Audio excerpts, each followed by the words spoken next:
আসসালামু আলাইকুম রহমতুল্লাহি ওয়াবারাকাতুহ। ইন্নাল হামদালিল্লাহ নাহমাদুহু ওয়া নাস্তাঈনুহু ওয়া নাস্তাগফিরুহু ওয়া নাউযু বিল্লাহি মিন শুরুরি আনফুসিনা ওয়া মিন সাইয়্যাতি আ'মালিনা। من يهده الله فلا مضل له ومن يضلل فلا هادي له وأشهد أن لا إله إلا الله وحده لا شريك له وأشهد أن محمدا عبده ورسوله يا أيها الذين آمنوا اتقوا الله حق تقاته ولا تموتن إلا وأنتم مسلمون يا أيها الناس اتقوا ربكم الذي خلقكم من نفس واحدة وخلق منها زوجها وبث منهما رجالا كثيرا ونساء واتقوا الله الذي تساءلون به والأرحام إن الله كان عليكم رقيبا يا أيها الذين آمنوا اتقوا الله وقولوا قولا سديدا يصلح لكم أعمالكم ويغفر لكم ذنوبكم ومن يطع الله ورسوله فقد فاز فوزا عظيما اللهم صل على محمد وعلى آل محمد كما صليت على إبراهيم وعلى آل إبراهيم إنك حميد مجيد اللهم بارك على محمد وعلى آل محمد كما باركت على إبراهيم وعلى آل إبراهيم إنك حميد مجيد।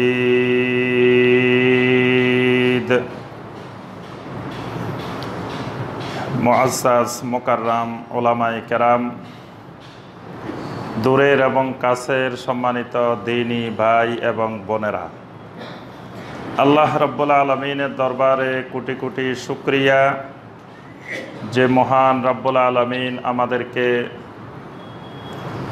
1440 হিজরি সনের 28শে রবিউল আউয়াল তারিখে সলাতুল জুমুআ আদায় এবং খুতবাতুল জুমুআ শোনার উদ্দেশ্যে আল্লাহ রাব্বুল আলামিনের পবিত্র ঘর মসজিদে উপস্থিত হওয়ার পরে কোরআনে কারীম এবং হাদিস নববী সাল্লাল্লাহু আলাইহি ওয়াসাল্লাম থেকে আল্লাহ রাব্বুল আলামিনের দ্বীন সম্পর্কে কিছু কথাবার্তা বলার এবং শোনার তৌফিক দিয়েছেন, সেই মহান রাব্বুল আলামিনের শুকর আদায় করি, সকলে বলি আলহামদুলিল্লাহ।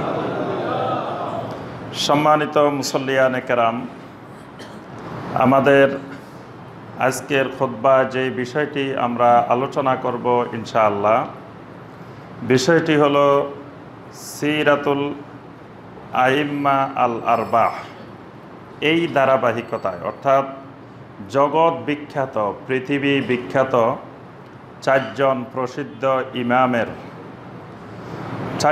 প্রসিদ্ধ ইমাম রাহিমাহুমুল্লাহ, তাদের জীবনী ভিত্তিক তাদের আকীদা এবং কর্মভিত্তিক আমাদের ধারাবাহিক 6 পর্বের আলোচনার আজকে দ্বিতীয় পর্বের আলোচনা হবে ইনশাআল্লাহ।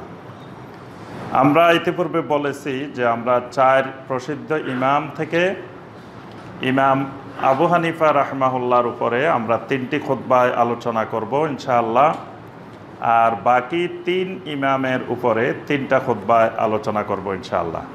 মোট 6টি পর্বে 6টি খুতবায় আমাদের এই আলোচনা হবে ইনশাআল্লাহ।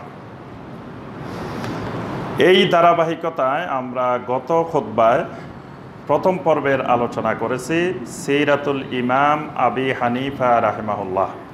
ইমাম আবু হানিফা রাহমাহুল্লাহর ব্যক্তিগত জীবন, তার আখলাক, তার এলমি দক্ষতা, এলমি যোগ্যতা, এগুলো নিয়ে আমরা গত খুতবায় আলোচনা করেছি।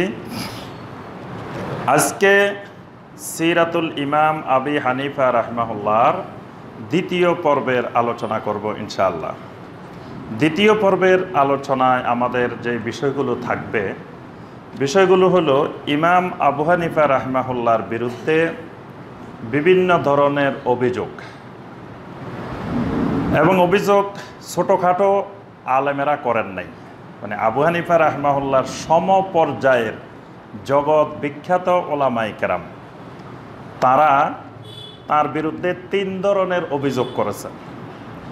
একটা অভিযোগ হলো তার বিরুদ্ধে আকীদাগত অভিযোগ, দ্বিতীয় অভিযোগ হলো তার বিরুদ্ধে হাদিসের ভিত্তিক অভিযোগ, তৃতীয় অভিযোগ হলো ফিকহ ভিত্তিক অভিযোগ। এই অভিযোগগুলোর উপরে বিশাল বিশাল কিতাব রচিত হয়েছে। এক এক কিতাব শত শত হাজার হাজার পৃষ্ঠার কিতাব রচনা হয়েছে। এগুলোর কোনো লোক যদি সারা জীবন খালি এই বিষয়ের উপরে গবেষণা করে, লেখাপড়া করে, তাও মনে হয় শেষ করতে পারবে না। শুধুমাত্র ইমাম আবু হানিফা রাহমাহুল্লাহর উপরে এত বিশাল বিশাল কিতাব লেখা হয়েছে। আমরা সামান্য সামান্য একটু একটু এই 3টা অভিযোগের ব্যাপারে আমরা আলোচনা করব আজকের খুতবায়, এবং অভিযোগগুলো জানা আমাদের খুব জরুরি। এবং বর্তমান অবস্থার প্রেক্ষাপটে ইমামদেরকে ভালোভাবে না জানলে, ইমামদের সালাফদের জীবনী না জানলে অনেক ধরনের সমস্যার সম্মুখীন হতে হবে, এবং সহি আকীদার উপরে, সহি মানহাজের উপরে থাকা সম্ভব হবে না।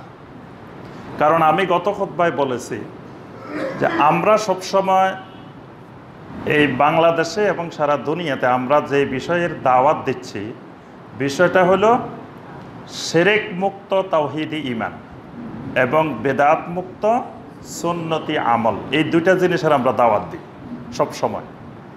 আমরা বিরুদ্ধে শিরক এবং বেদাতের, আর পক্ষে তাওহীদ এবং সুন্নাহর পক্ষে। তাহলে আমাদেরকে কেউ যদি উপাধি দেন, তাহলে দিতে পারেন তাওহীদি, আমরা তাওহীদের কথা বলি। আমাদেরকে উপাধি দিতে পারেন সুন্নি, আমরা সুন্নার কথা বলি। আমাদেরকে উপাধি দিতে পারেন লা শিরকি, যে এরা শিরকের সাথে এরা কোনো আপোষ করে না, শিরককে মহব্বত করে না, শিরকের সাথে এদের বিরোধ। দিতে পারে লা বেদাতি, যে আমাদের সাথে বেদাতের কোনো সম্পর্ক নেই।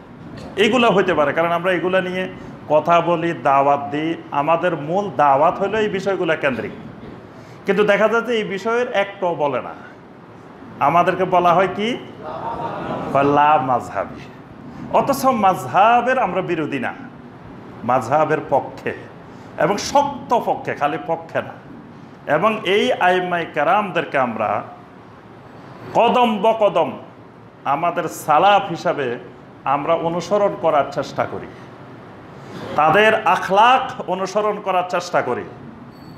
ইমাম আবু হানিফা রাহমাহুল্লাহর আখলাক, আল্লাহু আকবার, অনেক উন্নত মানের চরিত্রের আখলাক।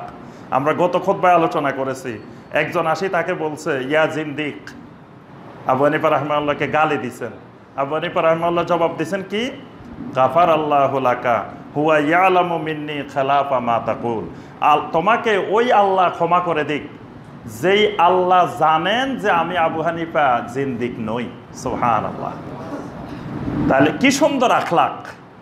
ইমাম আবু হানিফা রাহমাহুল্লাহর আখলাক হলো কেউ গালি দিলে উত্তরে গালি দেওয়া যাবে না, তার জন্য দোয়া করতে হবে। কেউ খারাপ ভাষায় বললে তাকে নম্র ভাষায় বিনম্র পরিভাষা ব্যবহার করতে হবে। আবু হানিফা রাহমাহুল্লাহর এই আখলাকের সাথে আজকে আমাদের আখলাক মিল নেই। আবু হানিফা রাহমাহুল্লাহর আকীদার সাথে আমাদের আকীদার মিল নেই। আবু হানিফা রাহমাহুল্লাহর এলমি আমলি কার্যক্রমের সাথে আমাদের মিল নেই। কিন্তু দেখা যায় যে আমরা আবু হানিফা রাহমাহুল্লাহর দরদি সেজে, অনুসারী সেজে বসে আছি।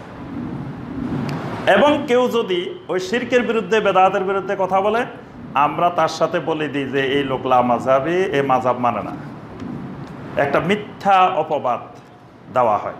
তাহলে আমরা মাযহাব সম্পর্কে, এই আইম্মাই কেরাম সম্পর্কে যদি জ্ঞান না থাকে, তাহলে সাধারণ মানুষ বিভ্রান্ত হওয়ার সম্ভাবনা বেশি থাকে।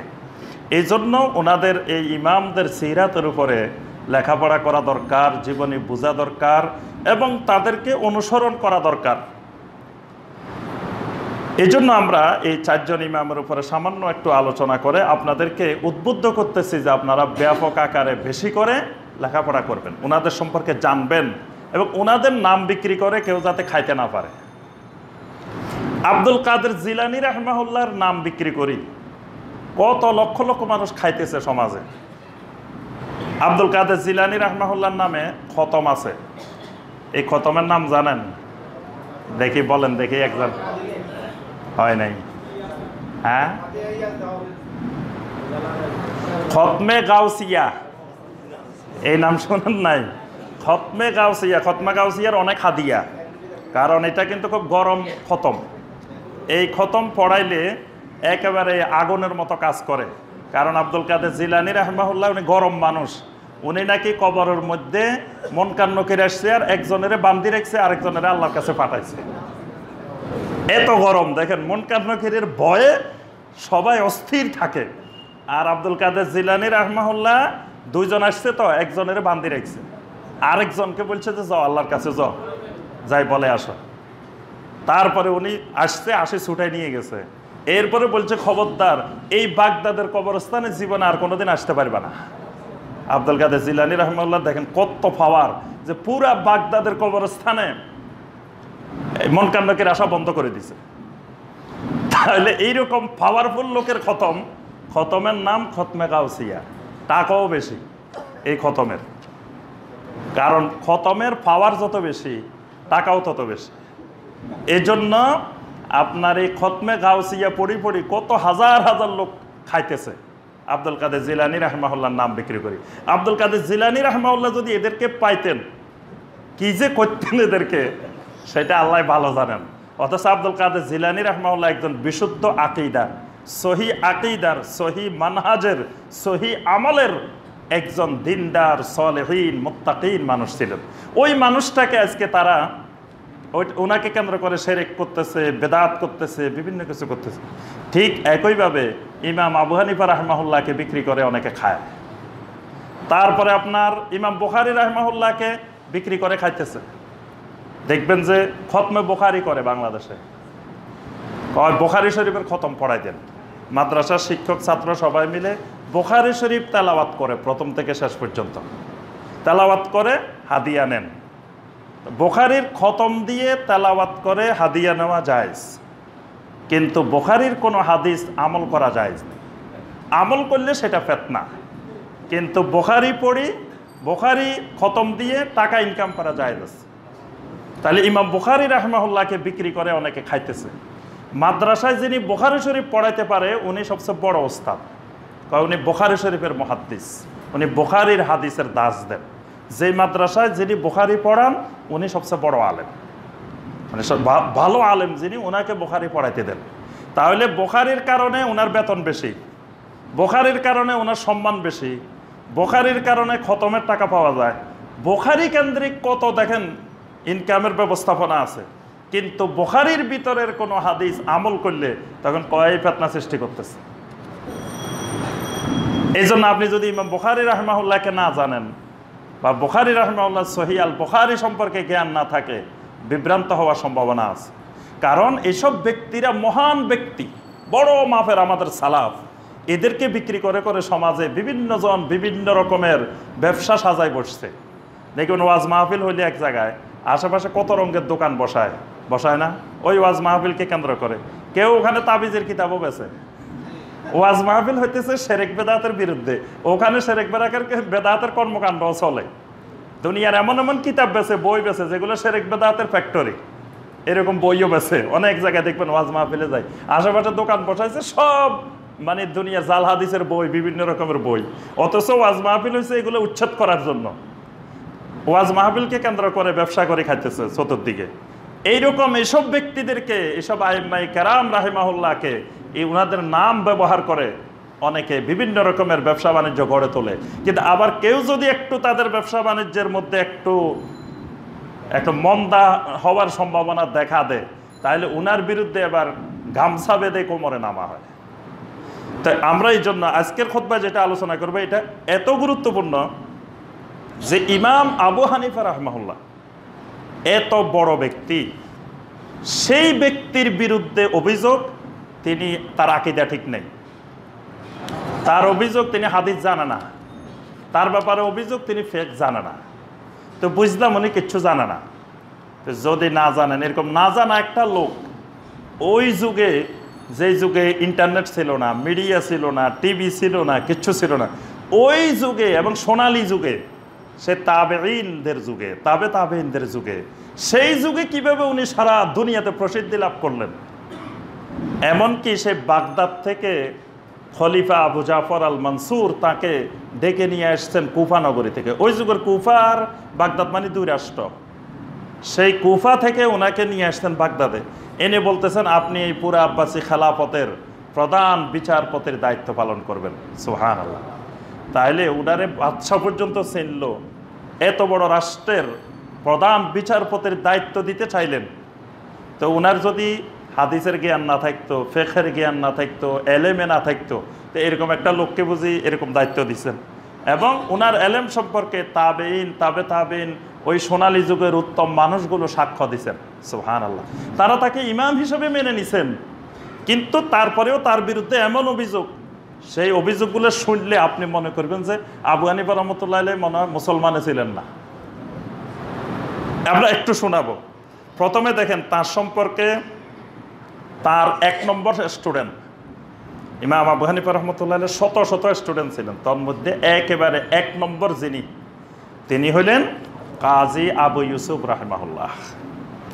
ইমাম আবু ইউসুফ রাহিমাহুল্লাহ তার সম্পর্কে বলেন, মা রাআইতু আহাদান আলামা বিতাফসিরিল হাদিস ওয়া মাওয়াদিউন নুকাত আল্লাতী ফীহি মিনাল ফিকহি মিন আবি হানিফা। তিনি বলেন পুরা আল্লাহর জমিনে হাদিসের তাফসিরের ক্ষেত্রে, বিতাফসিরিল হাদিস মানে হাদিসের ব্যাখ্যা করার ক্ষেত্রে, এখানে ইমাম আবু ইউসুফ রাহমাতুল্লাহ হাদিস বলে কোরআনও বুঝাইছেন, সুন্নাহও বুঝাইছেন, এই জন্য তাফসির শব্দ ব্যবহার করছেন। তাফসির হয় কিন্তু কোরআনের, হাদিসের তাফসির হয় না, হাদিসের সরা হয়, ব্যাখ্যা হয়। কিন্তু উনি বলছেন বিতাফসিরিল হাদিস, হাদিসের তাফসিরের ক্ষেত্রে, অর্থাৎ কোরআন এবং সুন্নাহর ব্যাখ্যা করার ক্ষেত্রে এবং কোরআন সুন্নাহর ভিতরের সূক্ষ্ম বিষয়গুলো বের করার ক্ষেত্রে আবু হানিফা রাহিমাহুল্লাহর চেয়ে বড় আলেম আমি আর জমিনে দেখিনি। সুবহানাল্লাহ। এটা বলতেছেন যিনি তার ছাত্র এবং তিনি আব্বাসী খেলাফতের প্রধান বিচারপতি ছিলেন, ইমাম আবু ইউসুফ রাহিমাহুল্লাহ। তিনি বলেন, ইন্নী লা আদউ লি আবি হানিফা রাহিমাহুল্লাহ কাবলা আবওয়াইয়া। এই কারণে আমি আমার বাবা মায়ের জন্য দোয়া করার আগে আমার ওস্তাদ আবু হানিফা রাহমাহুল্লাহর জন্য দোয়া করি। সুবহানাল্লাহ। এই জন্য দেখেন এলেমের কদর মুমিনের কাছে কত বেশি। আবু ইউসুফ রাহমাহুল্লাহ বলতেছেন, আমি আমার মা বাবার জন্য দোয়া করার আগে আবু হানিফা রাহমাহুল্লাহর জন্য দোয়া করি। সুবহানাল্লাহ। অর্থাৎ ওনার এলেমের কারণে আমি জাহান্নাম থেকে বাঁচার ক্ষেত্রে যতটুকু সহায়ক হয়েছি, আমার মা বাবার কারণে তত বেশি সহায়ক হই নাই। এজন্য মা বাবার জন্য দোয়া করার আগে আমি আবু হানিফা রাহমাহুল্লাহর জন্য দোয়া করি। তাহলে ওনার এই বক্তব্য থেকে আমরা বুঝি যে উনি কোন মাফের, কোন ধরনের ওই যুগে আলেম ছিলেন। সুবহানাল্লাহ। আচ্ছা, ওনার বিরুদ্ধে অনেকগুলো অভিযোগ, ওনার অভিযোগগুলো আবার অনেক মুহাদ্দিসিন কেরাম একত্রিত করছেন। সব অভিযোগগুলো একত্রিত করা হয়েছে যে আবু হানিফা রাহমাহুল্লাহর ব্যাপারে এই অভিযোগ। এদের মধ্যে একজন হলেন আব্দুল্লাহ ইবনে আহমদ ইবনে হাম্বল রাহিমাহুল্লাহ। তিনি হলেন ইমাম আহমদ ইবনে হাম্বল রাহিমাহুল্লাহর ছেলে। তিনি তৃতীয় হিজরি শতকের একজন প্রসিদ্ধ আলেম, প্রসিদ্ধ মুহাদ্দিস, প্রসিদ্ধ ফকি, ইমাম আহমদ বিন হাম্বলের ছেলে। তিনি আস-সুন্নাহ নামক একটা আকীদার বই লিখছেন। এটার মধ্যে তিনি সুন্নি আকীদার, আহলুস সুন্নাহ ওয়াল জামাতের আকীদার ব্যাখ্যা করেছেন। এই কিতাবটার, আস-সুন্নাহ কিতাবটার প্রথম দিকে তিনি একটা অধ্যায় রচনা করেছেন। অধ্যায়ের নামটা দিয়েছেন এরকম, মা হাফিজতু আন আবি ওয়া গায়রিহি মিনাল মাশায়েখ ফি আবি হানিফা। আমি আমার আব্বা এবং অন্যান্য মাশায়েখদের থেকে আবু হানিফা রাহিমাহুল্লাহ সম্পর্কে যা জেনেছি, যা মুখস্থ করেছি, যা সংরক্ষণ করেছি, এই বিষয়ের উপরে উনি একটা অধ্যায় কায়েম করছেন ওই বইয়ের মধ্যে। এই অধ্যায়ের মধ্যে তিনি অনেক মুহাদ্দিস, আবেদ, ফকি, মুহাদ্দিস থেকে আবু হানিফা রাহিমাহুল্লাহর বিপক্ষে, মানে আবু হানিফা রাহিমাহুল্লাহর অভিযোগে 182 জন ওই যুগের সবচেয়ে বড় বড় মুহাদ্দিস, বড় বড় ফকি, বড় বড় আবেদ, তাদের বক্তব্য উনি সেখানে সংকলন করছেন। কতজনের? 182 জন। ওই যুগের সবচেয়ে নাম করা প্রসিদ্ধ বড় বড় 182টা বক্তব্য তিনি এখানে সংকলন করছেন। সবগুলোই আবু হানিফা রাহিমাহুল্লাহর বিরুদ্ধে, পক্ষে না। আচ্ছা, আরেকজন ছিলেন খতিবে বাগদাদি রাহিমাহুল্লাহ। খতিবে বাগদাদি হলো 5ম হিজরি শতকের একজন বড় মুহাদ্দিস, ঐতিহাসিক এবং ফকি। তিনি এমন একটা কিতাব রচনা করছেন যেটা সারা দুনিয়াতে সকল ধরনের ওলামায়ে কেরামদের কাছে গ্রহণযোগ্য, তারিখে বাগদাদ। এটার নাম হলো তারিখে বাগদাদ। পৃথিবীর সব ইউনিভার্সিটিতে তারিখে বাগদাদ আছে। তারিখে বাগদাদের মধ্যে উনি বাগদাদের সাথে সংশ্লিষ্ট প্রায় 8000 আলেমের জীবনী উনি সংকলন করছেন, বাগদাদের সাথে সম্পৃক্ত বিভিন্নভাবে। এরকম 8000 আলেমের জীবনী উনি এখানে উল্লেখ করছেন। তন্মধ্যে সবচেয়ে বড় জীবনী লিখছেন ইমাম আবু হানিফা রাহিমাহুল্লাহ। 131 পৃষ্ঠা পর্যন্ত খালি আবু হানিফা রাহিমাহুল্লাহর জীবনী লিখছেন, 131 পৃষ্ঠা। এর মধ্যে প্রথম 12 পৃষ্ঠা আবু হানিফা রাহিমাহুল্লাহর জীবনী লিখছেন। তারপরে 35 পৃষ্ঠা আবু হানিফা রাহিমাহুল্লাহর প্রশংসায় দুনিয়ার বিভিন্ন ওলামায়ে কেরাম যে কথাগুলো বলছেন সেগুলো লিখছেন। এরপরে 85 পৃষ্ঠা তার নিন্দা করে, তার বিরুদ্ধে আলেমেরা যে বক্তব্য দিচ্ছেন সেটা লিখছেন। তাহলে দেখেন, মোট লিখছেন 131 পৃষ্ঠা, 12 পৃষ্ঠা জীবনী, 35 পৃষ্ঠা তার প্রশংসায়, 35 আর 12 কত? 47। 47 পৃষ্ঠা হলো মানে পজিটিভ, 85 পৃষ্ঠা নেগেটিভ। মানে 3 ভাগের বলা যায় যে প্রায় 2 ভাগ তার বিরুদ্ধে সংকলন করছেন, আর 3 ভাগের 1 ভাগ তার জীবনী এবং প্রশংসার মধ্যে সংকলন করছেন। তাহলে আবার এখান থেকে বুঝতে পারেন যে অভিযোগগুলো কত গুরুতর, কত বড় ধরনের, যেটাকে 85 পৃষ্ঠা ব্যাপী শুধু এই অভিযোগগুলো সংকলন করছে। আচ্ছা, তা এখন এই অভিযোগগুলো আসলো কেন? প্রথমে এটা ক্লিয়ার করতে হবে। অভিযোগ আসার কয়েকটা কারণ। 1 নম্বর কারণ, যেই মানুষ যত বেশি প্রসিদ্ধ হয় ওই মানুষের সমালোচনা তত বেশি হয়। যিনি যত প্রসিদ্ধ হয়, প্রসিদ্ধ হওয়ার আগে কেউ তার সমালোচনা করে না। যখন তিনি প্রসিদ্ধ হয়ে যান তখন তার সমালোচনা শুরু হয়। ইমাম আবু হানিফা রাহিমাহুল্লাহ সে ওই যুগে অনেক বড় আলেমও ছিল। আবু হানিফা রাহিমাহুল্লাহ, ইমাম সুফিয়ান সাউরি এলমে হাদিসের দিক থেকে আবু হানিফা রাহিমাহুল্লাহ অনেক বড় আলেম। আরও আবু হানিফা রাহিমাহুল্লাহর অনেক ওস্তাদ ছিলেন, তারা অনেক বড় বড় আলেম ছিলেন। হাম্মাদ ইবনে আবি সুলাইমান রাহিমাহুল্লাহ, তিনি অনেক আবু হানিফা রাহিমাহুল্লাহর ওস্তাদ, অনেক বড় আলেম ছিলেন। কিন্তু তারা সারা পৃথিবীতে এত প্রসিদ্ধি লাভ করে নাই। কিন্তু ইমাম আবু হানিফা রাহিমাহুল্লাহ প্রসিদ্ধি লাভ করেন। এই প্রসিদ্ধিটা তার জন্য একটা বিড়ম্বনার কারণ। খ্যাতি অনেক সময় মানুষের বিড়ম্বনার কারণ হয়ে যায়। এই আবু হানিফা রাহিমাহুল্লাহর প্রসিদ্ধিটা তার সমালোচনার একটা অন্যতম কারণ। এই জন্য দেখবেন যে আলেম প্রসিদ্ধ হয়ে যায়, আর আবার তার পিছনে কিছু আলেম লেগে যায়। লাগে কেন? যে এই উসিলায় তিনিও প্রসিদ্ধ হইতে চান। এটা খেয়াল করবেন, বর্তমান সমাজে দেখবেন এরকম, ফেসবুক, ইন্টারনেটে দেখবেন যে একজন আলেম, একজন দায়ী যখন প্রসিদ্ধ হয়ে যায়, ওনাকে যখন সারা দেশ বিদেশে সবাই চিনে, তখন কিছু কিছু সুযোগ সন্ধানী থাকে। তারা মনে করে যে ওনার সমালোচনায় যদি কিছু বলা যায় তাহলে অন্যরা তখন এটাকে দেখবে যে তার ব্যাপারে কি বলছে, দেখি একটু শুনি, মানে মাঝখান দিয়ে সে পরিচিত হবে। এই পলিসিও অনেকে অবলম্বন করে পরিচিত ব্যক্তিদের সাথে। এই জন্য যুগে যুগে আমাদের সালাফেরা এইরকম সুযোগ সন্ধানীদের কোনো জবাব দিতেন না, এটাকে এড়িয়ে যেতেন। কারণ এটাকে গুরুত্ব দিলে মাঝখান দিয়ে তাকে তুলে দেওয়া হবে, একজন বেদাতিকে, একজন শিরককারীকে তুলে দেওয়া হবে। এজন্য সালাফেরা এগুলোকে গুরুত্ব দেন না। অনেকে মাঝে মাঝে আমাদেরকে বলে যে অমুকে আপনার ব্যাপারে এই বলছে, অমুকে এই বলছে, আপনি জবাব দেন না কেন? আমার জবাব দেওয়ার দরকারটা কি? উনি বলতে থাকুক, যে বলতে চায় বলতে থাকুক। এগুলোকে সবগুলো জবাব দেওয়া ঠিক না। জবাব দেওয়া মানে তাকে আমি গুরুত্ব দিয়ে একেবারে উপরে তুলে দিলাম, এটা দরকার নাই। তার অনুসারী যারা আছে তারা জানুক, বুঝুক। আর তার অনুসারীরা সব আমাদের অনুসরণ করতে হবে তো জরুরি বিষয় না, আর আমাদের অনুসারী বাড়াইতে হবে তাও জরুরি বিষয় না। অনুসারী কম থাকুক, কোনো অসুবিধা নেই, কিন্তু যারা থাকবে এরা যেন সহি আকীদা, সহি মানহাজের অনুসারী হয়। বাঘের বাচ্চা একটা, শিয়ালের বাচ্চা 1000। যারা অনুসারী একজন কোরআন সুন্নাহর অনুসারী হবে, সহি আকীদা মানহাজের অনুসারী হবে, এরকম অনুসারী কম থাকাও ভালো। আর শিরক বিদআতের অনুসারী হাজার হাজার লক্ষ লক্ষ থাকার থেকে এরকম অনুসারী 1 2 5 জন থাকাই ভালো। আচ্ছা, দ্বিতীয় বিষয় হলো আবু হানিফা রাহমাহুল্লাহর ব্যাপারে এই সমালোচনার বড় কারণ, আবু হানিফা রাহমাহুল্লাহ আমলের থেকে ঈমানকে বেশি অগ্রাধিকার দিতেন, ফিকহি মাসালার চাইতে আকীদাকে বেশি অগ্রাধিকার দিতেন। যেই আলেম যুগে যুগে আকীদা কেন্দ্রিক লিখেছেন, আকীদা কেন্দ্রিক কথা বলেছেন, আকীদা কেন্দ্রিক বয়ান করেছেন, তাদের সমালোচনা 1400 বছরে সবচেয়ে বেশি হয়েছে।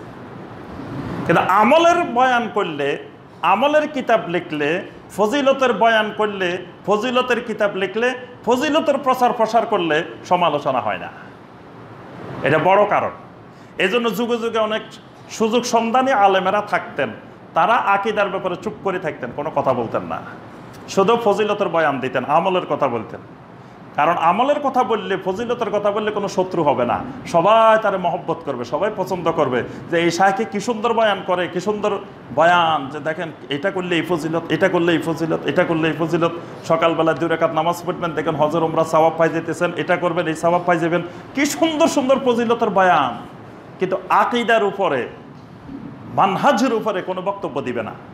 কারণ আকীদা নিয়ে যখনই একটা বক্তব্য দিবেন দেখবেন যে হাজার হাজার মানুষ আপনার বিপক্ষে।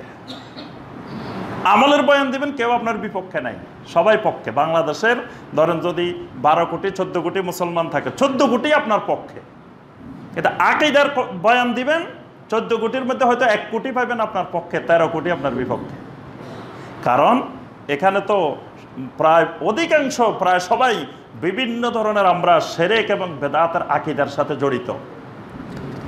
এই জন্য এই ঝুঁকি অনেক আলেম নিতে চান না, যে আমার এত খামাকা, আমার শত্রু বাড়ানোর দরকার কি, আমার বিরুদ্ধে লোক বাড়ানোর দরকার কি, আমার পছন্দের লোক বাড়ানো দরকার। এই জন্য আমি লক্ষ্য করে দেখছি, এটা আমার নিজের গবেষণালব্ধ ফল, যে ইউটিউবে অনলাইনে আমলের ব্যাপারে কোনো একটা বয়ান যখন যায়, কোনো সমালোচনা আসে না, খালি দোয়া আসে, দোয়া আসে আর প্রশংসা আসে। আর যখন একটা আকীদার ব্যাপারে যায়, তখন এমন এমন অশ্লীল ভাষায় গালিগালাজ আসে যেগুলো কোনো সভ্য মানুষ মুখেও নিতে পারবে না। এবং নাস্তিক হইতে, মোরতাদ হইতে, কাফের হইতে, মুশরিক হইতে এমন কিছু বাকি নাই যেটা বলা হয় না যখন আকীদার ব্যাপারে কোনো আলোচনা হয়। ইমাম আবু হানিফা রাহমাহুল্লাহর কাছে ফিকহি মাসালা ছিল ফিকহে আসগর, ছোট্ট ফিক, আর আকীদা ছিল ফিকহে আকবর, বড় ফিক। আবু হানিফা রাহমাহুল্লাহ ছোট ফিকের ব্যাপারে ফিকহি মাসালার কোনো কিতাবে লেখেন নাই, কিন্তু আকীদার কিতাব লিখছেন। আকীদার তার কিতাব আছে আল ফিকহুল আকবার। এই যে আকীদা নিয়ে তিনি কথা বলতেন এবং বাতিল আকীদার বিরুদ্ধে সোচ্চার ছিলেন। বাতিল আকীদার ভ্রান্ত, ওই যুগে সবচেয়ে বড় ভ্রান্ত আকীদা ছিল খারেজি, মুতাজিলা, শিয়া, জাহমিয়া। এগুলো ছিল ওই যুগের সবচেয়ে বড় ভয়ঙ্কর ভ্রান্ত আকীদা। উনি এগুলোর বিরুদ্ধে কঠোর ছিলেন, এই জন্য ওনার সমালোচনা বেশি হয়েছে। উনি যদি শুধু ফিকহি মাসালা নিয়ে থাকতো তাহলে এত সমালোচনা হতো না, কিন্তু উনি ফিকহি মাসালার থেকে আকীদাকে গুরুত্ব দিয়েছেন বেশি। এটাই আমাদের সালাফদের মানহাজ, যে আমলের থেকে ঈমানের গুরুত্ব বেশি এবং ফিকহি মাসালার চাইতে আকীদার গুরুত্ব বেশি। এজন্য আগে আকীদা, তারপরে ফিকহি মাসালা। আগে আকীদা বিশুদ্ধকরণ, তারপরে ফিকহি মাসালা বিশুদ্ধকরণ। আকীদা হলো ফাউন্ডেশন। ফাউন্ডেশন যার যত মজবুত, তার বিল্ডিং তত সুন্দর হবে। ফাউন্ডেশন দুর্বল, উপরে সুন্দর করে রাখলে এটা যে কোনো সময় ভেঙে যেতে পারে। এই জন্য সালাফদের মানহাজ হলো ফাউন্ডেশন মজবুত করো, আকীদা মজবুত করো। আকীদার উপরে জোর দিতেন তারা। এটাই ইমাম আবু হানিফা রাহমাহুল্লাহর মানহাজ। এরপরে তার বিরুদ্ধে অভিযোগের আরো কয়েকটা কারণ আছে, সেটা হলো প্রতিহিংসা। ইমাম আবু হানিফা রাহমাহুল্লাহর এই যে প্রচার প্রসার এবং তার ছাত্রগুলো পরবর্তীতে পুরা আব্বাসী খেলাফতের সারা দুনিয়াব্যাপী যত প্রসিদ্ধ শহর ছিল আব্বাসী খেলাফতের, প্রত্যেকটা শহরে যারা কাজীর দায়িত্ব পালন করতেন এরা আবু হানিফা রাহমাহুল্লাহর ছাত্র ছিলেন। তো এবং রাষ্ট্রীয়ভাবেও তাদেরকে পৃষ্ঠপোষকতা করা হতো। এই জন্য অন্যরা সুযোগ পাইত না। তখন অন্যদের একটু প্রতিহিংসা, ঈর্ষা জাগ্রত হয়েছে যে এরা কেন এত চান্স পায়, এরা কেন এত অগ্রাধিকার পায়, এরা কেন ইয়ে পায়। এই জন্য প্রতিহিংসাবশত অনেকে তার বিরুদ্ধে সমালোচনা শুরু করে। এই জাতীয় অনেকগুলো কারণে ইমাম আবু হানিফা রাহমাহুল্লাহর বিরুদ্ধে বিভিন্ন রকমের সমালোচনার ঝড় ওঠে। এবার আমরা আসি সংক্ষেপে। আমরা বলছি যে অভিযোগ হলো তিনটা বিষয়ের উপরে, একটা হলো আকীদা, একটা হলো হাদিস, আর একটা হলো ফিকহ। আচ্ছা, আকীদার ব্যাপারে ওনার অভিযোগগুলো আমরা দেখি। আকীদার ব্যাপারে তিনজন দুনিয়ার প্রসিদ্ধ আলেমের বক্তব্য আমরা দেখব, তাহলে বোঝা যাবে যে ওনার বিরুদ্ধে অভিযোগগুলো কি। এক নম্বরে দেখব ইমাম বুখারী রাহমাহুল্লাহর বক্তব্য। ইমাম বুখারীকে তো চিনেন নাকি? ওনার আর পরিচয় দেওয়া লাগে না।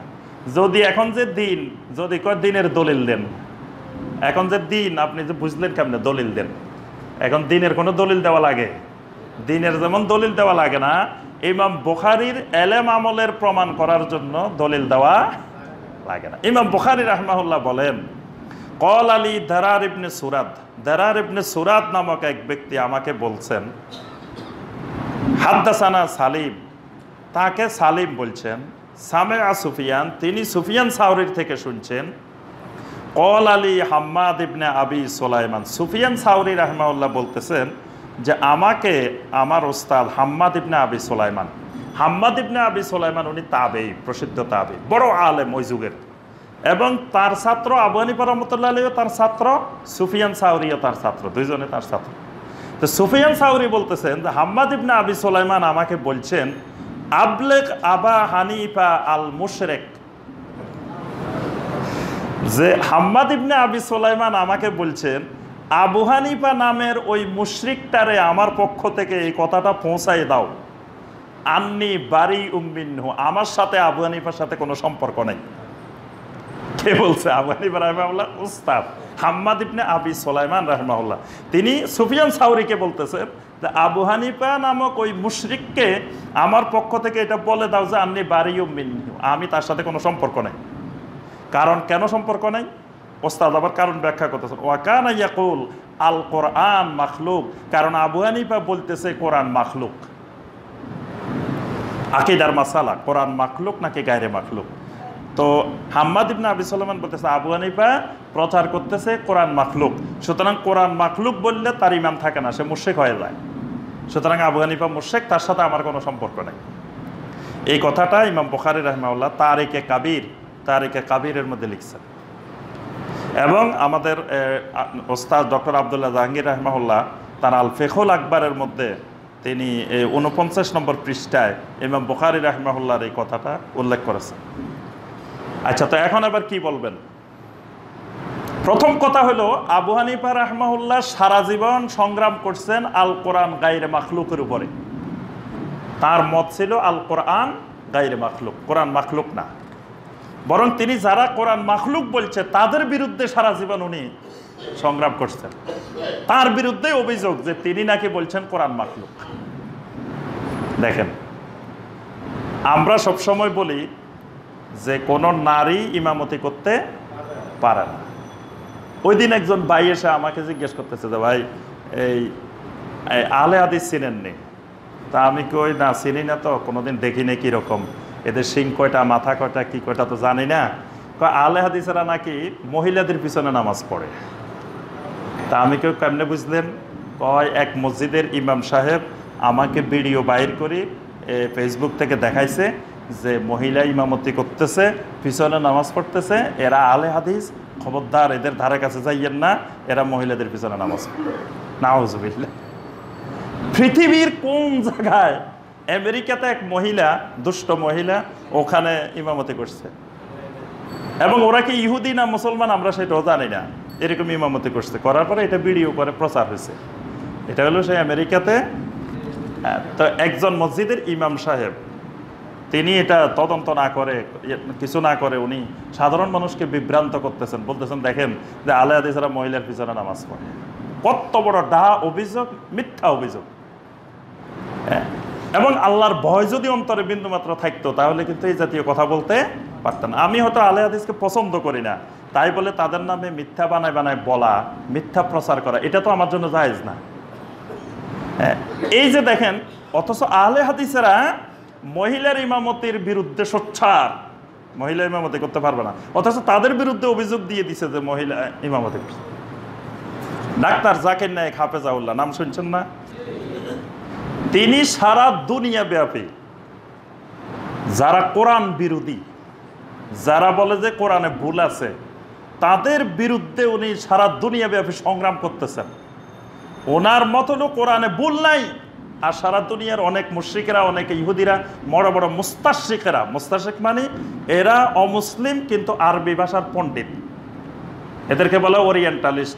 এই ওরিয়েন্টালিস্টেরা বলতেছে কোরআনে ভুল আছে, আর ডাক্তার জাকির নায়েক হাফেজাহুল্লাহ ব্যাকরণের দলিল দিয়ে, বিভিন্ন রকমের দলিল দিয়ে উনি বলছেন ভুল নাই। অথচ আমাদের এই বাংলাদেশের নাম করা একজন আলেম, তিনি ওয়াজ মাহফিলে বলতেছেন, আমি নিজে এই ফেসবুকে ইউটিউবে শুনছি, কয় দেখেন ডাক্তার জাকির নায়েক বলতেছে কোরআনে ভুল আছে। যে লোকটা কোরআনে ভুল আছে এটার বিরুদ্ধে কাজ করতেছেন, উনি প্রমাণ করতেছেন যে কোরআনে ভুল নাই, ওই লোকটারে অভিযোগ দেওয়া হচ্ছে যে কোরআনে ভুল আছে। যেই আবু হানিফা রাহমাহুল্লাহ সারা জীবন সংগ্রাম করছেন যে কোরআন মাখলুক না, কোরআন গায়রে মাখলুক, ওই আবু হানিফা রাহমাহুল্লাহর বিরুদ্ধে অভিযোগ যে তিনি বলছে কোরআন মাখলুক।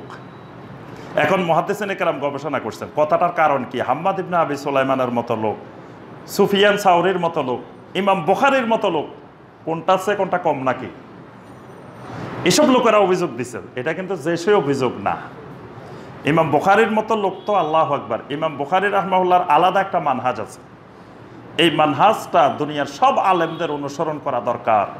ইমাম বুখারী রাহমাহুল্লাহ একজন চরম মিথ্যাবাদীকেও কখনো মিথ্যাবাদী বলতেন না।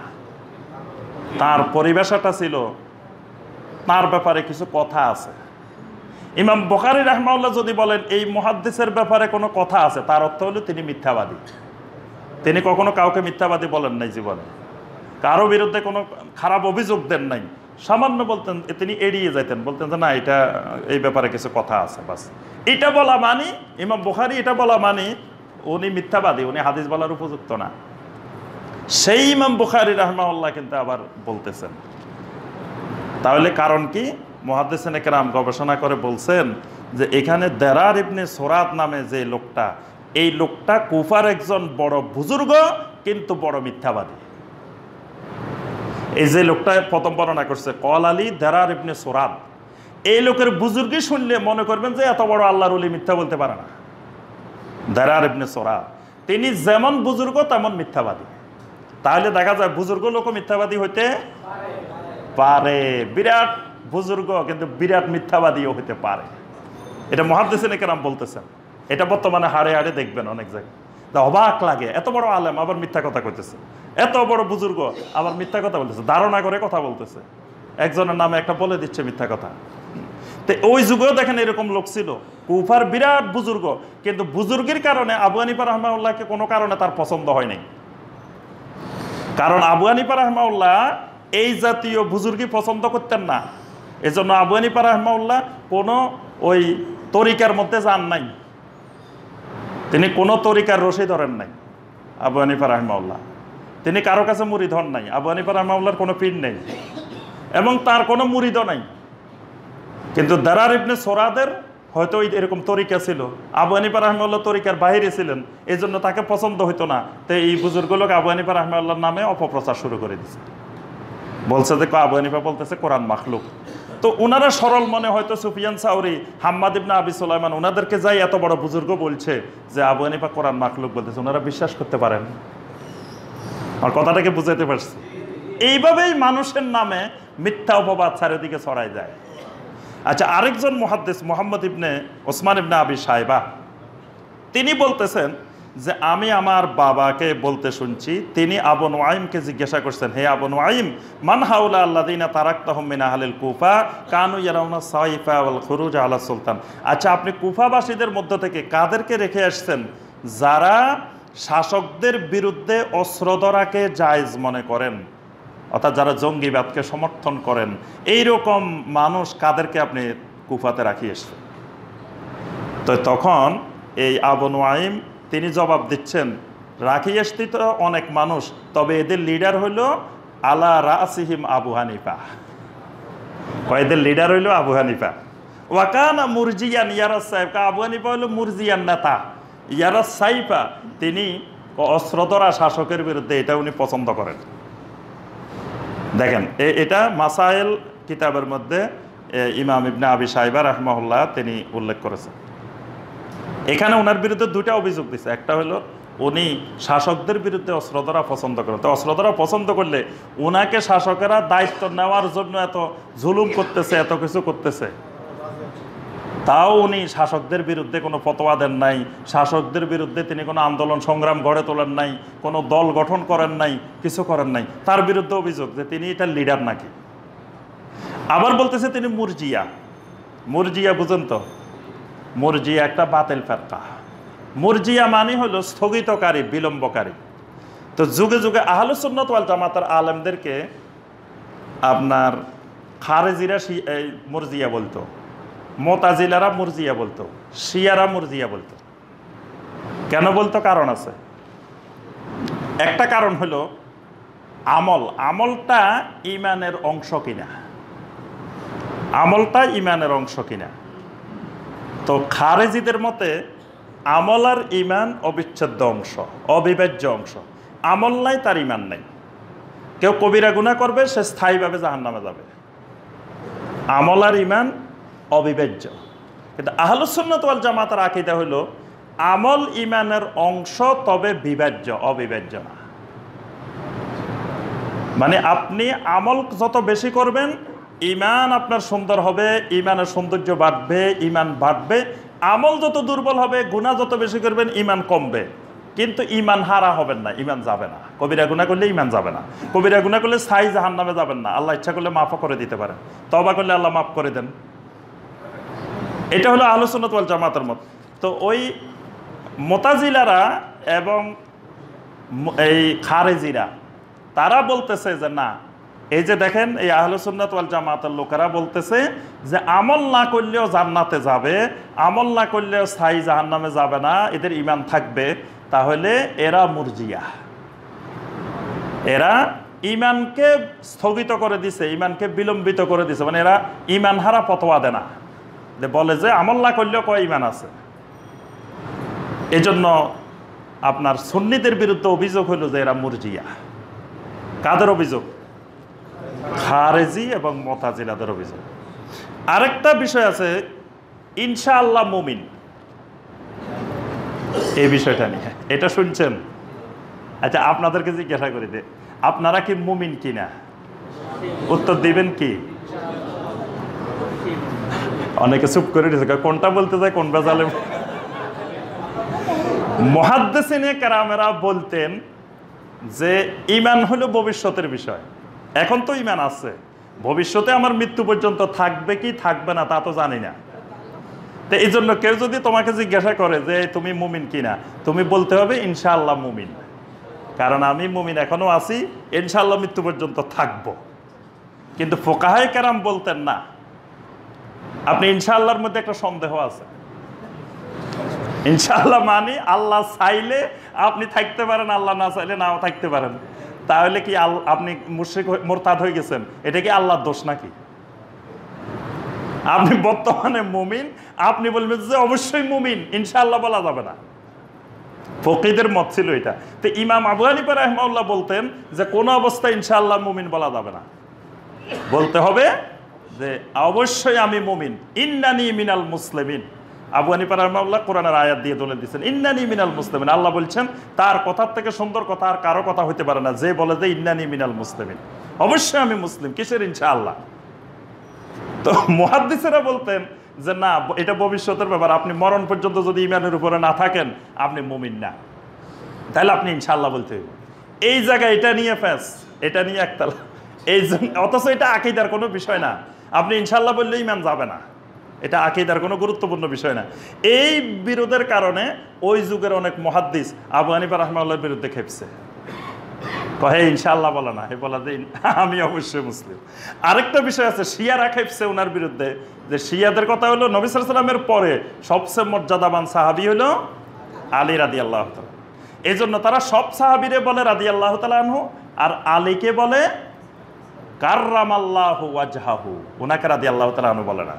সব সাহাবীকে রাদিয়াল্লাহু তাআলা আনহু, আলীকে বলে আলাইহিস সালাম, কারণ নবী সাল্লাল্লাহু আলাইহি ওয়াসাল্লামের পরে সবচেয়ে বেশি মর্যাদাবান। আর সুন্নিরা বলে সবচেয়ে বেশি মর্যাদাবান আবু বকর সিদ্দিক রাদিয়াল্লাহু তাআলা আনহু, তারপরে ওমর ইবনে খাত্তাব, তারপরে ওসমান ইবনে আফফান, তারপরে আলী ইবনে আবি তালেব রাদিয়াল্লাহু তাআলা।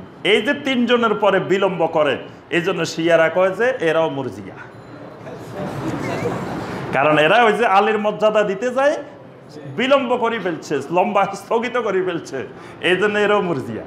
এই জন্য আজকের দুনিয়াতেও দেখবেন যে খারেজি এবং মুতাজিলা আকীদার লোকেরা কাবার ইমামকে, মক্কার ইমামকে, মদিনার ইমামকে মুরজিয়া বলে। সেম আবু হানিফা রাহিমাহুল্লাহকে যেরকম ওই যুগের এরা খারেজিরা, মুতাজিলারা সবাই মুরজিয়া বলতো, এখন মক্কা মদিনার ইমামদেরকেও অনেকে খারেজি আকীদায় বিশ্বাসী, মুতাজিলা আকীদায় বিশ্বাসীরা বলে যে এরা মুরজিয়া। শাইখ সুদাইস হাফেজাহুল্লাহকে অনেকে মুরজিয়া বলে। মদিনার অনেক বড় বড় আলেমদেরকে এই খারেজি আকীদার, খারেজি মানহাজের লোকেরা বলে যে উনি মুরজিয়া। তা আবু হানিফা রাহিমাহুল্লাহর বিরুদ্ধে এই অভিযোগগুলোর কারণ হলো এই জায়গায় আকীদার অভিযোগ। আচ্ছা, আরেকটা অভিযোগ আমরা বলি, এটা শেষ করব, যে আব্দুল কাদের জিলানী রাহিমাহুল্লাহ, ওনাকে তো চিনেন, ওনারও পরিচয় দেওয়া লাগবে না, কারণ এই দেশে কাদেরিয়া তরিকায় আছে আলাদা, এবং কত কাদেরি আছে, কতজনের নামের সাথে কাদেরি আছে। আচ্ছা, তো আব্দুল কাদের জিলানী রাহিমাহুল্লাহর গনিয়াতুত তালেবিন, সেখানে তিনি বলতেছেন যে মুরজিয়াদের 12টা ফেরকা, ওই 12 ফেরকার উনি নাম উল্লেখ করছেন, নাম উল্লেখ করে বলতেছেন এই 12টা ফেরকার মধ্যে জঘন্য ফেরকা হইল আল হানাফিয়া, হানাফি ফেরকা, এরা মুরজিয়া। কে বলতেছেন? আব্দুল কাদের জিলানী রাহিমাহুল্লাহ। তারপরে বলতেছেন যে শুনেন, ওয়া আম্মাল হানাফিয়া ফাহুম আসহাবু আবি হানিফা আর নোমান ইবনে সাবেত। এই আবু হানিফা, নোমান ইবনে সাবেত রাহিমাহুল্লাহর অনুসারীরা ধারণা করে যে ঈমান শুধু আল্লাহকে বিশ্বাস করলে, অন্তরে বিশ্বাস করলে হয়ে যায়, আমল লাগে না, আমল ছাড়াও ঈমান থাকে। এই জন্য আবু হানিফা এবং আবু হানিফার অনুসারীরা এরা মুরজিয়া, এরা ফেরকায়ে বাতেলা। কে বলছেন এটা? আব্দুল কাদের জিলানী রাহিমাহুল্লাহ। আচ্ছা, এই ব্যাপারে আমরা আলোচনা করছি আকীদার ব্যাপারে, যে কেন তাকে মুরজিয়া বলা হয়েছে। মুরজিয়া বলার এগুলো ছিল কারণ, আসলে তিনি মুরজিয়া আকীদার ছিলেন না, তিনি ছিলেন আহলুস সুন্নাত ওয়াল জামাতের আকীদার অনুসারী। এবার আসুন হাদিসের ব্যাপারে অভিযোগ। হাদিসের ব্যাপারে ওনার প্রথম অভিযোগ আমরা অল্প কয়েকটা দেখব। ইয়াহিয়া ইবনে মাঈন রাহিমাহুল্লাহ, তিনি বড় মুহাদ্দিস, তিনি বলতেছেন যে আবু হানিফা অনেক বড় হাদিসের ক্ষেত্রে সেকা ছিলেন, আবু হানিফা রাহিমাহুল্লাহ বড় মুহাদ্দিস ছিলেন, ওই যুগের একজন মুহাদ্দিস বলতেছেন। কিন্তু ইমাম আহমদ ইবনে হাম্বল রাহিমাহুল্লাহ বলতেছেন, আহমদ ইবনে হাম্বল রাহিমাহুল্লাহকে জিজ্ঞাসা করা হলো, আমার একটা মাসালা দরকার, এই মাসালাটা আমি কি মুহাদ্দিসদেরকে জিজ্ঞেস করব না ফকিহদেরকে জিজ্ঞেস করব, প্রথমে কার কাছে যাব? তো ইমাম আহমদ বিন হাম্বল রাহিমাহুল্লাহ উত্তর দিতেছেন যে তুমি আগে ইয়াসআলু আসহাবাল হাদিস, আগে তুমি আসহাবুল হাদিসদেরকে জিজ্ঞাসা করবা, মানে মুহাদ্দিসদের কাছে যাইবা। ওয়ালা ইয়াসআলু আসহাবার রায়, যারা কেয়াস দিয়ে, যুক্তি দিয়ে, নিজের মত দিয়ে দলিল দেয়, এদের কাছে তুমি যাইও না। মানে তুমি দলিল চাইবা, হাদিসের দলিল, ওই যুক্তির দলিল, অমুক দলিল তমুক দলিল যারা দেয় এদের কাছে যাবা না। আর দঈফুল হাদিস খায়রুম মিন রায় আবি হানিফা। আহমদ ইবনে হাম্বল রাহিমাহুল্লাহ বললেন যে একজন ফকির কেয়াস ভিত্তিক, যুক্তিভিত্তিক দলিলের চাইতে দুর্বল হাদিস, দঈফ হাদিস উত্তম। মানে দঈফ হাদিসের মধ্যে একটা কথা আছে, হাদিসটা দুর্বল। আরেকটা কথা হাদিস না, একজন ইমাম একজন ফকি যুক্তি দিয়ে দলিল দিছেন। তো ইমাম আহমদ বিন হাম্বল বলতেছেন ওই যুক্তির দলিলের চাইতে দুর্বল হাদিস উত্তম। এই জন্য এখানে একটা গুরুত্বপূর্ণ মাসালা আছে। অনেক ভাইয়ের প্রশ্ন আছে যে এই দঈফ হাদিসের উপরে আমল করা যায় না, তারপরেও হাদিসের কিতাবে দঈফ হাদিস কেন আছে? যেমন ইমাম তিরমিজি রাহমাহুল্লাহ, তিরমিজির জামে তিরমিজির মধ্যে দঈফ হাদিস আছে, আবু দাউদে দঈফ হাদিস আছে, সুনান নাসাই দঈফ হাদিস আছে, ইবনে মাজাহ দঈফ হাদিস আছে, ইমাম আহমদ বিন হাম্বলের মুসনাদের মধ্যে দঈফ হাদিস আছে। তো ওনারা দঈফ হাদিস আনলেন কেন? মুহাদ্দিসিনে কেরাম ওই যুগে শক্তভাবে এই ব্যাপারে একমত হয়েছেন যে দঈফ হাদিসও নিয়ে আসতে হবে। কারণ এক সময় গিয়ে মানুষ যখন হাদিস পাবে না, তখন বিভিন্ন ফকির, বিভিন্ন মুস্তাহিদের, বিভিন্ন ইমামের ওই গবেষণালব্ধ মাসালা আমল করা শুরু করবে মানুষ। তো যাতে গবেষণালব্ধ মাসালার চাইতে দঈফ হাদিসও উত্তম। হাদিস দঈফ হইলেও যদি হাদিসে পাওয়া যায়, ওইটা আরেকজনের মতের চাইতে উত্তম। কারণ হাদিসেরটা তো রাসূলের মত, হয়তো রাসূলের মতটার ব্যাপারে সন্দেহ আছে, কিন্তু সন্দেহপূর্ণ মতটাও আরেকজন পণ্ডিতের মতের চাইতে উত্তম। বুঝতে পারছেন কথাটা? এই জন্য তারা দঈফ হাদিসও নিয়ে আসছেন, দঈফ হাদিসগুলো সংকলন করছেন সহিহ হাদিসের পাশাপাশি। তো এখানে ইমাম আহমদ বিন হাম্বল বলতেছে আবু হানিফা রাহিমাহুল্লাহ তিনি নিজের মত অনুযায়ী দলিল দেন, সুতরাং আপনারা ওনার রায়ের থেকে দঈফ হাদিসকে অগ্রাধিকার দিবেন। কে বলতেছে? ইমাম আহমদ বিন হাম্বল। আচ্ছা, ইমাম বুখারী রাহিমাহুল্লাহ বলতেছেন যে আবু হানিফা রাহিমাহুল্লাহ কানা মুরজিয়ান সাকাতু আনহু ওয়ান রাইহি ওয়ান হাদিসি। আবু হানিফা রাহিমাহুল্লাহ মুরজিয়া, খবরদার ওনার কোনো মত নিবে না, কোনো হাদিসও নিবে না। কার ব্যাপারে? আবু হানিফা রাহিমাহুল্লাহ। ইমাম বুখারী বলতেছেন। ইমাম নাসাই রাহমাহুল্লাহ, যিনি সুনান নাসাই লিখতেন, উনি বলতেছেন লাইসা বিল কাবিয়্যি ফিল হাদিস। আবু হানিফা রাহমাতুল্লাহর হাদিসের কোনো জ্ঞানে নাই। ইমাম নাসাই বলতেছেন। ইমাম ইবনে হিব্বান, যিনি সহিহ ইবনে হিব্বান লিখছেন, ওই যুগের বড় মুহাদ্দিস, ওনার কথাটা শুনেন, আরো কি মারাত্মক কথা। উনি বলতেছেন ওয়াকানা রাজুলান জাদালান। আবু হানিফা রাহমাতুল্লাহ ছিলেন একজন ঝগড়াটে বিতর্ক লোক, বিতর্ককারী লোক। জহিরাল ওয়ারে, তার বাহ্যিক বেশভূষা ছিল অনেক বড় আলেমের মতো। লাম ইয়াকুনিল হাদিস সানাত, হাদিসের কিচ্ছু জানতো না।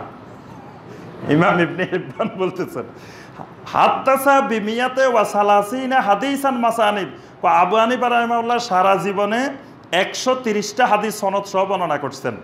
মা লাহু হাদিসুন ফিদ দুনিয়া গায়রা, দুনিয়ার কোনো জায়গায় এই 130টা হাদিসের বাইরে তার আর কোনো হাদিস নাই। আখতা মিনহা ফি মিয়াতে ওয়া 20 হাদিসান, হাদিস বর্ণনা করছে 130টা, ভুল করছে 120টার মধ্যে। কি জঘন্য কথা লিখছেন! কে বলতেছে কথাটা? একজন বড় মুহাদ্দিস ইবনে হিব্বান রাহিমাহুল্লাহ, যিনি সহিহ ইবনে হিব্বান নামক হাদিসের গ্রন্থ লিখছেন, তিনি বলতেছেন। তাহলে দেখেন হাদিসের ব্যাপারে তার বিরুদ্ধে কত অভিযোগ, বিশাল বিশাল অভিযোগ। অভিযোগের কারণ কি আমরা প্রথমে বলছি, অনেকগুলা কারণ তখন জড়িত ছিল। তখন মুতাজিলা আকীদার লোক যারা ছিল আপনার ওই যুগে, আব্বাসী খেলাফতের বিভিন্ন পদে পদে মুতাজিলারা ছিল। তো এই মুতাজিলারা কি করত, ওই সবগুলা আকীদায়ে মুতাজিলা, কিন্তু ফিকহি ব্যাপারে বলতো যে আমরা হানাফি।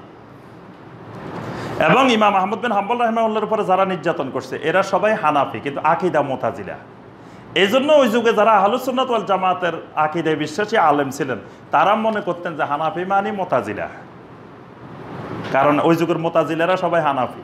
তো এই জন্য ওই ওনারা সবাই এই মানে বিরোধিতায় জোরে সোরে নেমে পড়ছেন। আবার ওই যে মাযহাবী দ্বন্দ্ব যখন শুরু হয়েছে, তখন এক ইমামের বিরুদ্ধে আরেক ইমামের অনুসারীরা এক ইমামের আরেক ইমামের থেকে উপরে তোলার জন্য তখন এই অভিযোগগুলা বড় আকারে প্রচার প্রসার হয়েছে। আচ্ছা, সর্বশেষ আমরা শেষ করব ফিকহ বিষয়ক তার ব্যাপারে অভিযোগ। ফিকহ বিষয়ক দুইজনের অভিযোগ আমরা আলোচনা করব শুধু সংক্ষেপে। একটা হলো মুসান্নাফে ইবনে আবি শায়বা, যিনি লিখছেন হাদিসের কিতাব, বিশাল হাদিসের কিতাব মুসান্নাফে ইবনে আবি শায়বা। ইমাম আবি শায়বা রাহমাহুল্লাহ 159 হিজরিতে জন্মগ্রহণ করছেন, 235 হিজরিতে এন্তেকাল করছেন। উনি কুফার বাসিন্দা, মানে আবু হানিফা রাহমাহুল্লাহর এলাকা যেখানে কুফা, সেই কুফাতে ছিলেন। তো তিনি আল মুসান্নাফ নামে হাদিসের গ্রন্থটা সংকলন করছেন। এই হাদিসের গ্রন্থের ভিতরে একটা অধ্যায় রচনা করছেন কিতাবুর রাদ্দে আলা আবি হানিফা, যে আবু হানিফার মত খণ্ডনের অধ্যায়। একজন মাত্র ব্যক্তি আবু হানিফা রাহমাতুল্লাহ যার নামে হাদিসের কিতাবে অধ্যায় রচনা করা হয়ে গেছে, এবং একজন বড় মুহাদ্দিস ইবনে আবি শাইবা তিনি তার নামে গ্রন্থ রচনা করেছেন। এই অধ্যায়ের মধ্যে 125টা পরিচ্ছেদ আছে। 125 পরিচ্ছেদে 125টা মাসআলা এই ইমাম ইবনে আবি শাইবা আলোচনা করে বলছেন যে আবু হানিফা রাহমাহুল্লাহ এই 125টা ফিকহি মত হাদিস বিরোধী, এবং এগুলোর পক্ষে তিনি 485টা হাদিস এবং আসার নিয়ে আসছেন। মানে আবু হানিফা রাহমাহুল্লাহ যে মতামত দিয়েছেন এই মতামতগুলো হাদিসের সাথে সাংঘর্ষিক, এরকম 125টা হাদিস বিরোধী মতকে তিনি এই মুসান্নাফে ইবনে আবি শাইবার মধ্যে সংকলন করছেন। এখানে শিরোনাম দিয়েছেন কিতাবুর রাদ্দে আলা আবি হানিফা, আবু হানিফা রাহিমাহুল্লাহর মত খণ্ডনের অধ্যায়। এটার ব্যাখ্যা করতে গিয়ে তারিখে বাগদাদ আরও অন্য অন্য মুহাদ্দিসিনে কেরাম তারা বলছেন যে এই আবু হানিফা রাহিমাহুল্লাহ মুরজিয়া ছিলেন, এবং তিনি এই মুরজিয়া আকীদার মাধ্যমে তিনি ফিতনা সৃষ্টি করছেন। এই জন্য আমরা একটা আলোচনার মধ্যে বলছিলাম যে মুসান্নাফ ইবনে আবি শাইবার মধ্যে যে হানাফি মাযহাবের ফিতনার অধ্যায় আছে, এটা মাঝখানে একটা বক্তব্যের অংশ ছিল। কোনো ভাই এটা নিয়ে এত ব্যাপক প্রচার যে মুসান্নাফ ইবনে আবি শাইবার মধ্যে এইরকম হানাফি মাযহাবের ফিতনার অধ্যায় নাই। আচ্ছা, আরেক জায়গায় গেছি আমি, আমাকে প্রশ্ন করছে যে আপনি তো বলছেন যে আছে, এটা তো নাই এরকম। তা আমি বলছি যে হ্যাঁ আসলে এরকম নাই, এইভাবে নাই, আছে কিতাবুর রাদ্দে আলা আবি হানিফা। আর আমারও ভুল হইতে পারে, আমি ভুলের উঠতে না। ওরে আল্লাহ, এটা তো পাওয়ার পরে এবার এমনি তো এবার আরও ব্যাপক আকারে যে দেখেন যে ভুল স্বীকার করছে। তো আলহামদুলিল্লাহ, ভুল স্বীকার করতে পারা এটা তো গর্বের বিষয়, আনন্দের বিষয়। আমি ভুল করছি, ভুল স্বীকার করতে পারছি, এটার থেকে বড় গুণ জমিনে আর নাই। কারণ মানুষ ভুল করে, ভুল স্বীকার করে না। ভুলেরে কায়েম করার জন্য বিভিন্ন যুক্তি বাহির করে। আমাদের ভুল হইতে পারে। এখানে মুসান্নাফে ইবনে আবি শাইবার মধ্যে শিরোনাম হলো কিতাবুর রাদ্দে আলা আবি হানিফা, কিন্তু এই হাদিসের যারা ব্যাখ্যা লিখছেন ওই ব্যাখ্যার মধ্যে আছে যে ফিতনা মূল কিতাবের মধ্যে নাই। ফিতনা যারা ব্যাখ্যা করছেন তারা এটাকে ফিতনা বলছেন, এবং আমরা তো দেখলাম ওই যে মুহাদ্দিসিনে কেরাম কি বলছেন, এটাকে মুরজিয়া বলছেন। তো মুরজিয়া তো একটা ফিতনায়, এই হিসাবে অভিযোগ দিচ্ছেন। আচ্ছা, সর্বশেষ ইমাম গাজ্জালী রাহিমাহুল্লাহ, ইমাম গাজ্জালীর নাম শুনছেন? বাংলাদেশে ইমাম গাজ্জালী শুনে নাই এরকম মানুষ নাই। ইমাম গাজ্জালী রাহিমাহুল্লাহর মন্তব্যটা দিয়ে আমরা আজকে শেষ করব। ইমাম গাজ্জালী রাহিমাহুল্লাহ বলতেছেন যে তিনি বলতেছেন, আমি আরবিটা না বলে শুধু বাংলাটা বলি। ইমাম গাজ্জালী রাহিমাহুল্লাহ বলতেছেন যে আবু হানিফা রাহিমাহুল্লাহ তার মাযহাবের 10 ভাগের 9 ভাগেই ভুল। ইমাম গাজ্জালী বলতেছেন ফাইন্নী আক্তাউ বিখাতি ফি 19 মাযহাবি, তার মাযহাবের 10 ভাগের 9 ভাগেই ভুল। কেন ভুল? ওয়া আম্মা আবু হানিফা ফালাম ইয়াকুন মুস্তাহিদান, আবু হানিফা তো মুস্তাহিদে ছিল না। ইমাম গাজ্জালী বলতেছেন উনি তো মুস্তাহিদে না, লিআন্নাহু কানা লা ইয়ারিফুল লুগা, কারণ তিনি আরবি ভাষায় তো জানতেন না। উনি কুফার মানুষ, উনি ফার্সি ভাষার লোক, উনি তো আরবি জানতেন না। এই জন্য আবু হানিফা রাহিমাহুল্লাহ বলছিলেন যে নামাজের মধ্যে কেউ ফার্সিতেও যদি কোরআন তেলাওয়াত করে জায়েজ। উনি তো আরবি জানে না দেখে ফার্সি জায়েজ করছে, উনি তো আরবি জানে না। ওয়া কানা লা ইয়ারিফুল হাদিস, তিনি তো হাদিসে জানতেন না। এই জন্য তিনি সহিহ হাদিসকে প্রত্যাখ্যান করে অনেক দঈফ হাদিসও তিনি গ্রহণ করেছেন। ইমাম গাজ্জালী রাহিমাহুল্লাহ বলতেছেন এই জন্য বলেন যে তার 2 ছাত্র ইমাম আবু ইউসুফ, ইমাম মুহাম্মদ তার মাযহাবের 2/3 মাসালার বিরোধিতা করছেন, কারণ তারা দেখছেন যে এই মাসালাগুলো সহিহ হাদিসের সাথে সাংঘর্ষিক। এই জন্য ইমাম আবু ইউসুফ এবং ইমাম মুহাম্মদ রাহিমাহুমাল্লাহ তার মাযহাবের 2/3 মতের সাথে 3 ভাগের 2 ভাগ মতের সাথে তারা একমত হন নাই, এটার মুখালাফাত করছে। আল্লাহ সুবহানাহু ওয়া তাআলা আমাদের সবাইকে শিরক মুক্ত তাওহীদি ঈমানের উপরে জীবনযাপন করার তৌফিক দান করুন, বেদাত মুক্ত সুন্নতি আমলের উপরে জীবনযাপন করার তৌফিক দান করুন।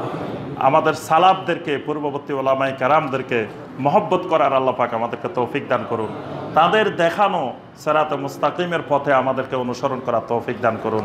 আমিন ইয়া রাব্বাল আলামিন। সুবহানাকাল্লাহুম্মা বিহামদিকা আশহাদু আল্লা ইলাহা ইল্লা আনতা আস্তাগফিরুকা ওয়া আতুবু ইলাইক।